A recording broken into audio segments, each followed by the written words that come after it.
घर का फंक्शन है और कुछ भी नहीं है मेरे पास पहनने के लिए, मतलब जो भी है वो सब मैं पहन चुकी हूँ, नथिंग टू वेयर।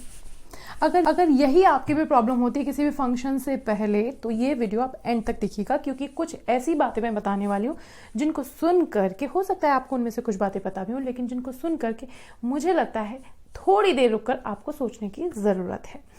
आपको याद होगा कि हमारी मम्मी और चाचियाँ जब पहले शादियाँ होती थी ना, तो उनके पास कुछ गिनी चुनी साड़ियाँ होती थी जिनको कभी मम्मी पहन लेती थी, कभी चाची पहन लेती थी, तो किसी और शादी में वही साड़ी मासी या फिर बुआ पहने हुए दिखाई पड़ती थी। कहने का मतलब ये है कि कुछ कपड़े होते थे गिने चुने, मतलब लिमिटेड स्टॉक होता था, जिसको लोग रिपीट करते थे, ना सिर्फ खुद पहनते थे बल्कि एक दूसरे के साथ भी कपड़े शेयर करते थे। और तो और बहुत ज्यादा दूर नहीं जाते, थोड़ा फ्लैशबैक में जाते हैं, अपने अपने बचपन को याद करें। क्या आपको याद है कि कभी आपके लिए घर के कपड़े खरीदे गए हो? एटलीस्ट मुझे नहीं याद है।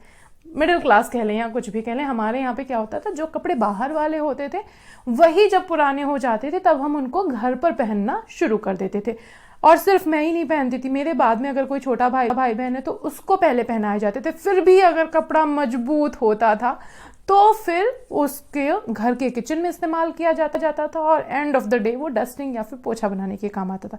लेकिन अब आप प्रेजेंट टाइम की बात करें तो आप मार्केट में जाते हैं तो आप किचन टॉवल से लेकर के घर का पोछा तक सब कुछ खरीद कर लाते हैं। घर में पहनने वाले कपड़े तो खैर बात ही ना करें, ये सारे कपड़े भी आप खरीद कर ला रहे हैं। क्यों? क्योंकि ट्रेंड ऐसा चल रहा है। आपको लगता है अगर आप कपड़े रिपीट कर देंगे तो आप थोड़े से कम कूल नजर आएंगे। लेकिन आपको एक बात बता दूं, अगर आप कपड़े रिपीट करेंगे तो इस तरह से आप एनवायरनमेंट की हेल्प करेंगे। जी हाँ, भले ही आप किसी और की नज़र में थोड़े कम फैशनेबल, थोड़े कम कूल नजर आएंगे, लेकिन एक रिस्पॉन्सिबल सिटीजन की तरह यू विल डेफिनेटली शाइन। क्यों? फैक्ट्स कह रहे हैं ये। और ये जो कपड़े बदलने का ये जितना फास्ट फैशन चेंज हो रहा है, पहले हमें 4 सीजन याद होते थे फैशन के, लेकिन अब आपको लगता है हर हफ्ते सीजन चेंज हो रहा है, हर हफ्ते ट्रेंड बदल रहा है। फिर फिल्में आने के साथ ट्रेंड बदलता है, सीरियल पे कुछ दिख रहा है, और जब से सोशल मीडिया आया है तब से तो हर एक इंसान, इनफैक्ट दूर क्यों जाऊं, मुझे खुद लगता है कि ये कपड़े पहन, मेरे घर में जब मैं वीडियो शूट करती तो वो तो ये कपड़े पहन के तुम कर चुके हो, इतने कपड़े कहाँ से लाऊं। इसीलिए आज मुझे लगा, जब मुझे कुछ बातें पता चली तो ये लगा कि ये वीडियो ठीक रहेगा। तो चलिए आपको कुछ फैक्ट्स बताती हूं जिसके बाद में आप सोचिएगा जरूर। हम बात कर रहे थे कि फास्ट फैशन की आखिर ये है क्या, तो ये कुछ और नहीं है, सिर्फ और सिर्फ बड़े बड़े ब्रांड्स की अपना बिजनेस चमकाने की स्ट्रेटजी है। खैर, वो अपना काम कर रहे हैं और इसीलिए मैं अपना काम कर रही हूँ आपको बताने के।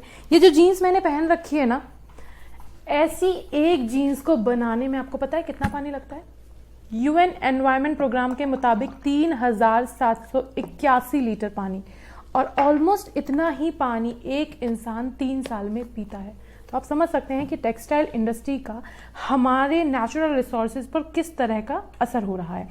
अब दूसरी चीज आपको बताती हूँ, इसी से रिलेटेड है कि जब कोई कपड़ा, मैंने आपको दादी नानी की कहानी सुनाई, अपने बचपन की बातें याद दिलाई, उस टाइम की बात करते हैं। लेकिन आज के टाइम में क्या हो रहा है, कोई भी कपड़ा रिजेक्ट होने से पहले सिर्फ और सिर्फ 7 बार पहना जाता है। और तो और एक रिसर्च में ये भी दावा किया गया है कि जो भी कचरा निकलता है ना, उसका 57% कचरा जो होता है सिर्फ और सिर्फ कपड़ों का होता है।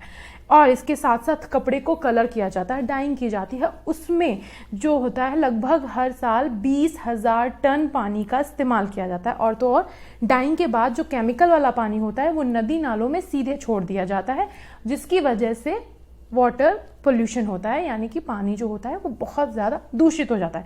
इसके साथ ही साथ हर साल टेक्सटाइल इंडस्ट्री के लिए 5.30 टन धागों का इस्तेमाल किया जाता है।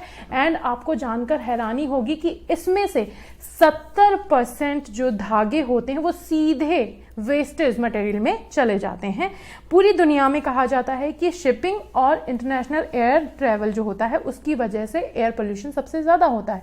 लेकिन टेक्सटाइल इंडस्ट्री से जो कार्बन डाइमोनॉक्साइड निकलती है और मीथेन जैसी ग्रीन हाउस गैसेज निकलती है, इनकी वजह से भी बहुत ज़्यादा वायु प्रदूषण, ऑक्साइड निकलती है और मीथेन जैसी ग्रीन हाउस गैसेज निकलती है। इनकी वजह से भी बहुत ज़्यादा वायु प्रदूषण, ऑक्साइड होता है कि ये जो प्रदूषण फैलाती हैं वो एयर ट्रैवल से निकलने वाले और शिपिंग इंडस्ट्री से भी ज़्यादा होता है।